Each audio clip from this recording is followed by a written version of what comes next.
Cette semaine, Destination Francophonie vous emmène à Östersund, au cœur de la Suède.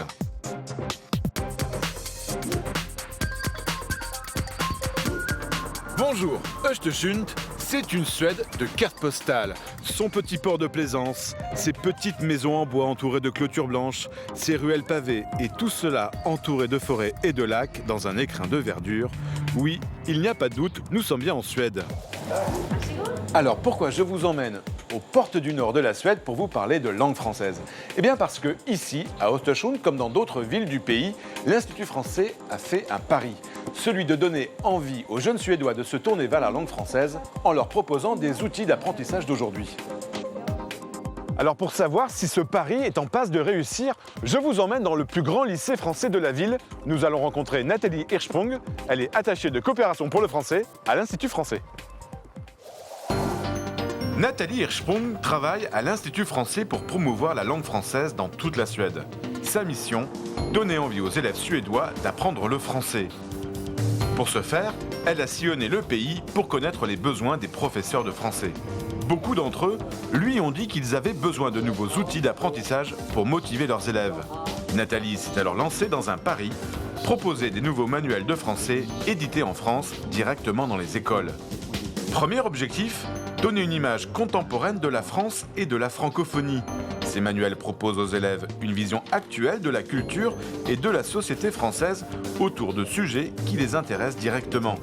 Deuxième objectif, faire parler les élèves. Je vais visiter la tour Eiffel parce que la tour est très grande et magnifique. La communication est en effet au cœur de ces méthodes que le professeur va utiliser pour encourager ses élèves à s'exprimer en français.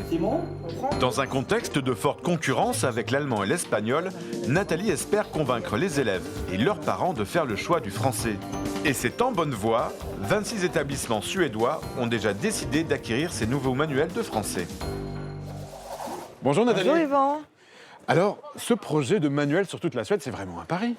Oui, ce projet, c'est un pari et un pari à long terme. Parce qu'en fait, nous, ce que nous souhaitons à l'Institut français, c'est contribuer à renouveler l'image de la France contemporaine ici en Suède. Il y a une énorme francophilie en Suède, mais il semblerait qu'elle se soit gelée et qu'après Édith Piaf, il ne soit plus rien passé. Nous, ce qu'on veut essayer de dire avec ces manuels, avec les environnements qui sont dans ces manuels, c'est non, il y a plein de choses modernes, contemporaines, dynamiques en France aujourd'hui.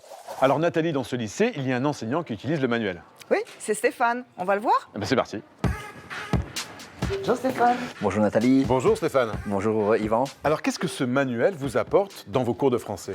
Énormément de choses et surtout de montrer à mes élèves suédois comment la vie en France se déroule. Qu'on a différentes façons de travailler avec l'audio, avec la vidéo, avec les différents textes et donc ça permet de varier beaucoup sa façon d'enseigner.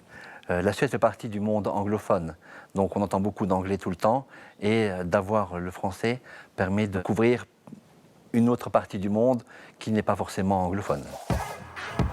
Et puis ce qui est bien Nathalie, c'est que ce projet est soutenu financièrement.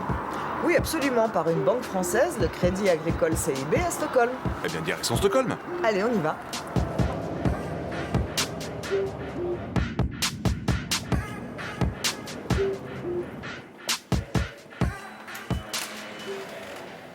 Bonjour Monsieur Lefebvre. Bonjour.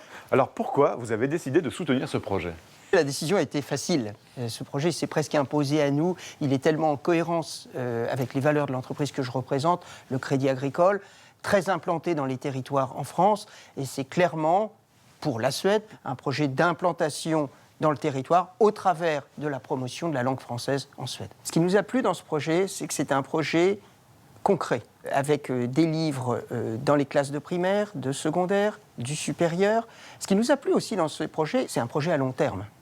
C'est un projet qui commence à s'ancrer, mais qu'on va mener sur plusieurs années ensemble avec l'Institut français de Suède. Alors si vous souhaitez avoir plus d'informations sur ce projet qui donne un nouvel élan à la francophonie ici en Suède, rendez-vous sur notre site internet. Nous, on se retrouve la semaine prochaine pour une nouvelle destination. D'ici là, bonne semaine à tous sur la planète francophone.